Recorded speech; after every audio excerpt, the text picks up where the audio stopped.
Hello, everybody.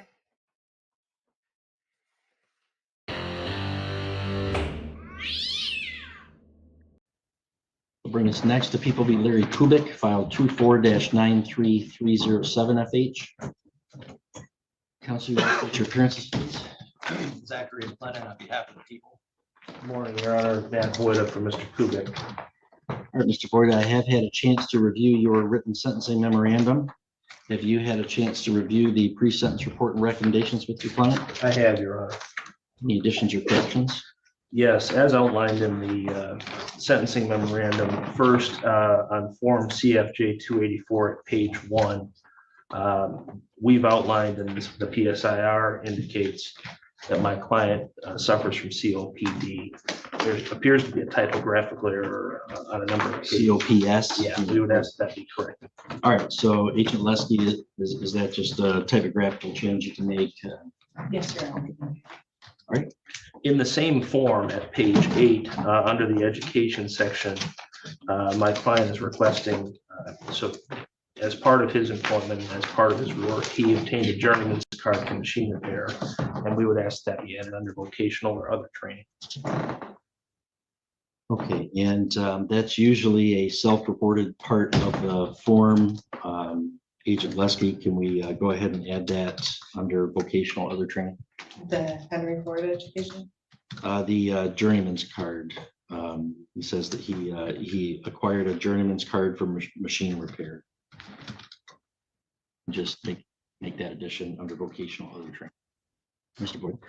Lastly, in the same form, CFJ 284 at page 9, there's reference to treatment at Bright Treatment and Sunrise Center, and AA participation at Advanced Treatment Center in 1997 and 98. Those services were actually in 2018. That was following his first interaction with the criminal justice system. Lesky, were those substance abuse treatment types, were those from self-report or were those documented or?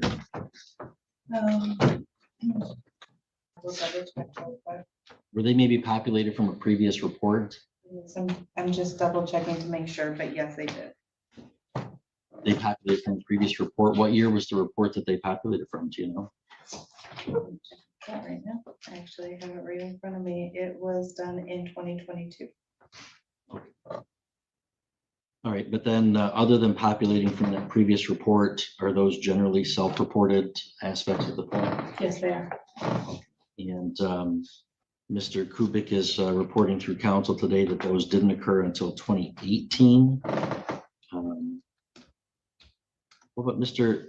Boyda, there's two of them for Bright Treatment, and one from November 97 and then one from September 98. Do you know when those were? Or? All I can say is that when I spoke with my client, he said that he didn't engage in any rehabilitative services until after his first encounter with law enforcement in 2018.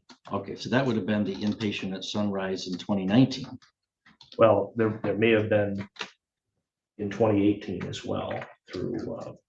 On my own, Right. I went. Yes, on my own, I went. On his own, he went. I'm sorry, but That was to what facility? Sunrise Advanced Treatment Center or Bright Treatment? Brighton, Is that Bright Treatment? Is that what that is? in Brighton. in Brighton, What's the name of the place? Brighton. They've changed the name now, but I mean, it's the Brighton Rehabilitation Treatment Center. Mr. Boyd, I mean, I don't know what you want me to do. I mean, I need something specific. Understood. We'll withdraw the objection to it. We're just trying to correct the. I mean. Okay, I mean, if Mr. Kubik gets some specific information to Agent Lesky and document something, I'm sure she'd want to make sure that it's accurate, but Understood. if that's populating from a previous report, apparently there weren't objections, and I don't have any specific information to contradict it. I guess I'll leave it. We have no other factual additions or corrections and no objections to the scoring guidelines. Okay, and Mr. McLennan, the guidelines are scored advisory at 23 months. Do you have any additions, corrections to the report or any scoring challenges from the people? No, Your Honor. Okay, Mr. Voida, go ahead with anything you want to say on behalf of your client. Yes, Your Honor. Thank you. As you've mentioned, we've drafted a sentencing memorandum where we outline some reasons for a sentence beneath the guidelines. And let me begin by acknowledging that if we took a snapshot on the date of the incident, we'd be having a very different conversation. You just talked in a previous hearing about looking at mitigating factors and aggravating factors. And as of the date of the incident, there were a number of significant aggravating factors. The level of alcohol, his history, the proximity and time from his release from incarceration, a number of things weighing against him.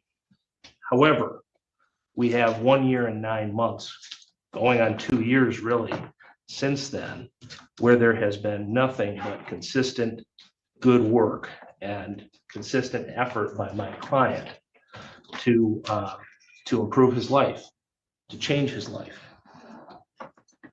Our sentencing memo talks about 2 different categories of issues here, and I want to mention both of them, even though I know you've reviewed the memorandum.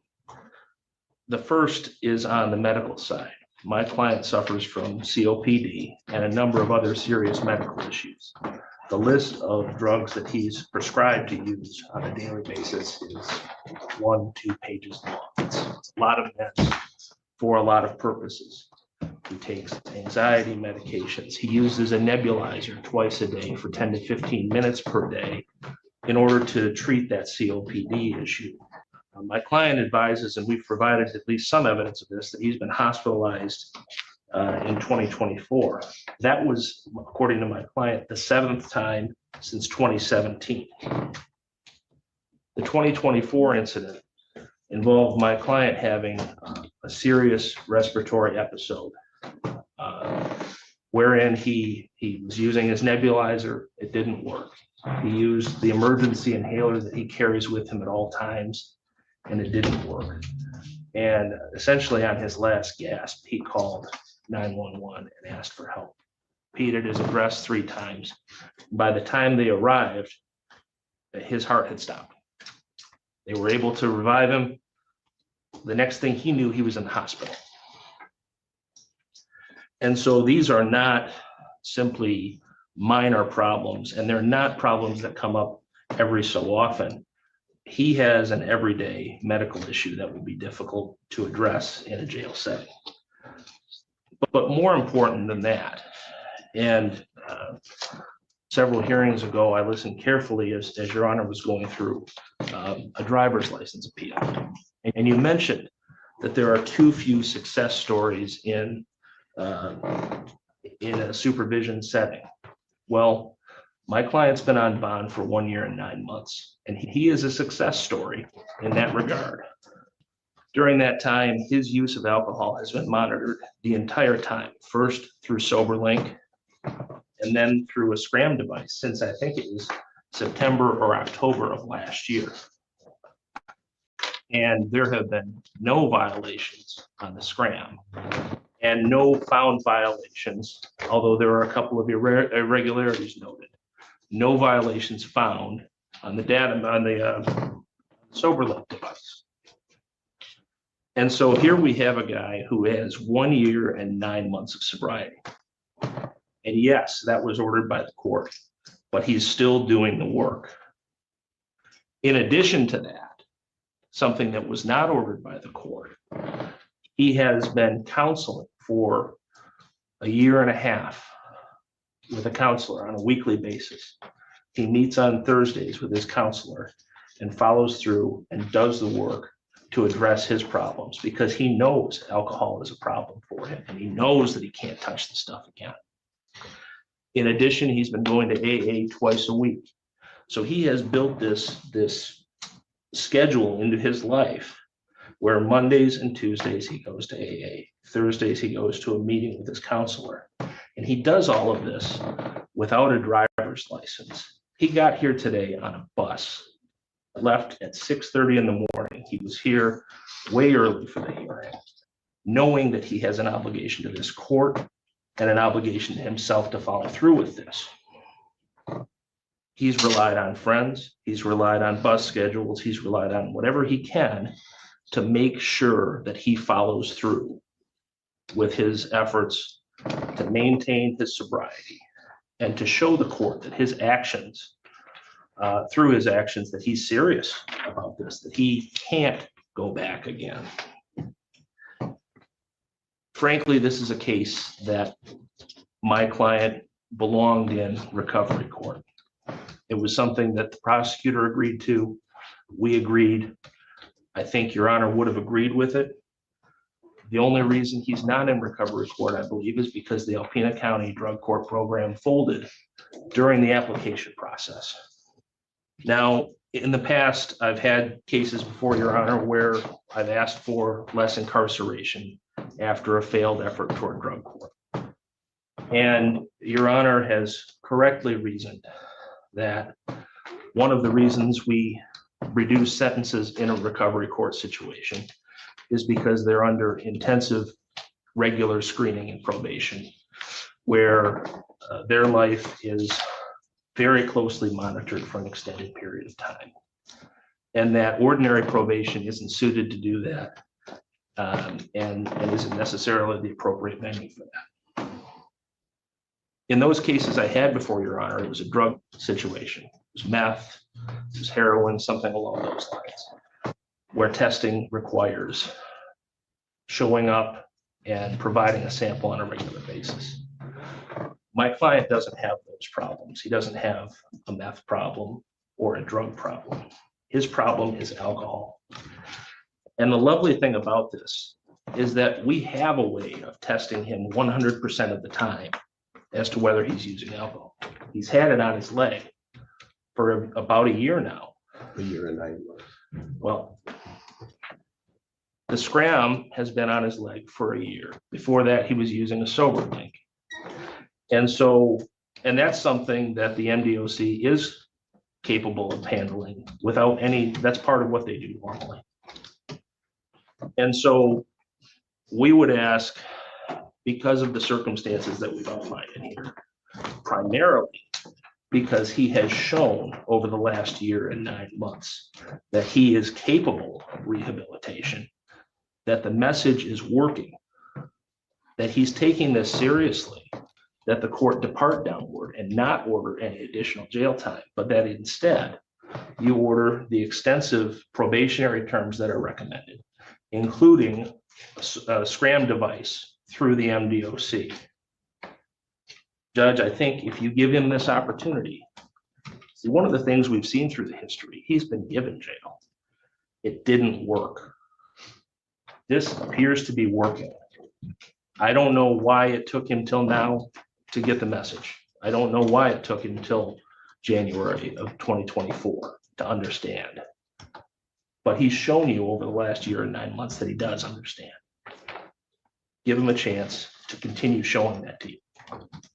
And I think he'll earn that opportunity. Mr. Kubik, is there anything you want to tell me today or no? I would just like to say that I have in my mind, my recovery path that I'm doing every week. And I see my counselor and everything is working, and I need to stay sober, and I just wanted to continue to show that and have that in my life, because Part of recovery is honesty too. And even today, looking in the pre-sentence report, you deny that you were drove after you drank in this case. Am I understanding that right? yes, I did not drive after Yeah, that. you're lying. No, Mr. McLennan, any recommendations from the people? Yes, Your Honor. Defendant 61, he has a prior felony and 6 misdemeanors. This incident happened February 8th of 2024. He's been on bond, as defense stated, for almost coming close to 2 years now, and he has done extremely well on bond. And that was a spirit of the plea, why he received such a major benefit with the sentence cap. I would say that these issues with drinking and driving seem to have happened since 2018, and it's been a severe extreme issue, obviously affecting public safety, and defendant destroying his own. In this instance, his blood alcohol level came back at a 0.322, But given all those factors taken together, Your Honor, the people would ask the court to follow the terms of. All right, I mean, some of what the delay was Mr. Kubik was challenging the legality of the stop. We had a motion hearing and they denied his motion, and then he took, as is his right to do, an interlocutory appeal, which was denied. But I mean, you know, so no, he hasn't drank while he's been on the scram tether. You know, we also need to be careful that we're not setting up an incentive for people to just try to delay every case. You know, this case, that Mr. Kubik has an unusual and remarkable history with drunk driving. 2018, convicted of impaired driving out of Alpena County, violated probation. In December of 2021, he's arrested in Alcona County for drunk driving and possessing a gun while drunk. He's fails to attend substance abuse treatment, and he's gets a new drunk driving while he's on that probation, for which he gets 7 months jail. So some of what happened during that probation, just a couple months later in February of 2022, he gets an impaired driving in Iosco County, gets treatment in lieu of jail. November 2022 in Wayne County, an OWI arrest at a .29. They just dismiss it. They don't want to deal with it. And also it coincides with the probation violation and the 7-month jail sentence. A month later, or less than a month later, December 9th, 2022, he gets a drunk driving in Aranac County and gets 1 month jail. Again, that coincides with the 7 month jail probation violation. And then 4 days after he's out of jail, he gets this offense, which is 11 in the morning, somebody calling into the police, say, go get this driver who's all over the road. The police go out there and get him because he's drunk driving. He drove after he drank, and he's lying about it then, and he's lying about it today. And he's a .3 or higher. It's your true 5th conviction. It's your 6th drunk driving arrest in 6 years. That doesn't happen very often. I simply cannot abide by a sentence bargain that calls for a downward departure. Mr. Kubik, given your remarkable history, the guidelines do not adequately account for your condensed time period and pattern of drunk driving and the extreme risk that you place to people in the community because of your pattern of behavior. There's an awfully good argument for an upward departure. It would be my intended sentence to commit you to the Michigan Department of Corrections at the top end of the guidelines, not less than 23 months, no more than 5 years, with credit for 3 days previously served, along with some financial assessments. $130 crime victims assessment, $350 court costs, $200 OUIL reimbursement, $68 state cost, and a fine of $500. Because that exceeds the sentence bargain, Mr. Kubik, you may withdraw your plea if you wish, or accept my sentence. If you want to withdraw the plea, we'll go to trial on the original charges, and I could schedule trial for Thursday, Friday, November 20th and 21st, because the case is so old. I'll give you the very next open date for trial. So we can give you a moment to talk with Mr. Voida about whether you want to withdraw your plea and set it for trial or accept the sentence here today. So we can pass the case if you want, Mr. Voida. If we could, that would be great, Your Honor. Okay. All right, let's pass the case and let me know when you want me to recall.